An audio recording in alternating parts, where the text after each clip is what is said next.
सह वीर्यं करवावहि तेजस्विनावधीतमस्तु मा विद्विषावहि। ओम शांति शांति शांति। आज सनातन के संरक्षक और पूरे विश्व में श्रीमद्भागवत कथा के माध्यम से भारतीय संस्कृति और संस्कार को निर्माण करने में जिनकी बहुत बड़ी भूमिका है, ऐसे व्यास की गद्दी पर विराजमान हमारे शांति दूत के रूप में हम सब लोगों के आज के श्रीमद्भागवत कथा के उद्बोधक यहाँ बैठे हुए व्यास की गद्दी पर विराजमान श्री देवकी नंदन ठाकुर जी, साथ ही यहाँ बहुत सारे हमारे संतजन भी मंच पर विराजमान हैं। मैं उनको भी प्रणाम करता हूँ।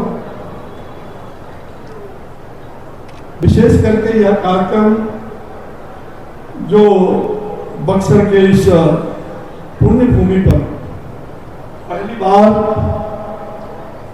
आप यहाँ आए हैं, मेरा सौभाग्य है कि इस कार्यक्रम में मैं उपस्थित हो पाया। भगवान बाबा की ये जन्मभूमि है, साथ साथ विश्वामित्र की ये तपोभूमि और भगवान श्री राम की शिक्षा दीक्षा और परीक्षा की भूमि, साथ ही ये श्री राम की प्रथम कर्मभूमि। मुझे लग रहा है कि आज पूज्य महाराज जी का जो आगमन हुआ है, मैं कल से ही देख रहा था, लोगों ने बहुत ही आपका हृदय से स्वागत किया। ये सनातन की धरती, ये सिद्धाश्रम नाम इसका वत्सल है। लोग कहते हैं, कुछ बड़े महान पुरुष भी कहे कि वक्र टेढ़ी बांध से, सर मतलब बांध, तो टेढ़ी बांध से जो श्री राम ने ताड़िका का वध किया, महर्षि विश्वामित्र के उस, तो निश्चित रूप से ये बक्सर, कई नाम इसके पहले होते गए। मैं यहाँ सारे भक्तजन को, हमारी माता, हमारी बहन, हमारे सभी भाई, सभी समाज के लोग यहाँ समरसता के इस गंगा में डुबकी लगाने आए हैं। आज के इस कार्यक्रम में विशेष करके हमारे बहुत ही प्रिय मित्र और मेरे प्रिय मित्र और मेरे साथ पिछले लगातार कई वर्षों तक संसद में भी हमारे साथी रहे और साथ साथ जो मंत्री के पद पर भी ये विराजमान है। अभी जहाज रानी पद का दायित्व है श्री शांतनु जी ठाकुर, और इनके बारे में आगे और भी, ये बहुत ही ठाकुर परंपरा के एक बड़े योग्य व्यक्ति हैं।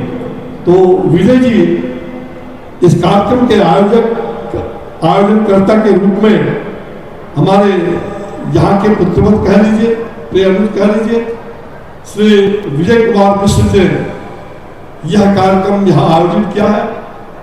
इसके लिए मैं इन्हें बहुत साधुवाद देता हूँ और भगवान से प्रार्थना करता हूँ कि आप इस प्रकार चले बेटी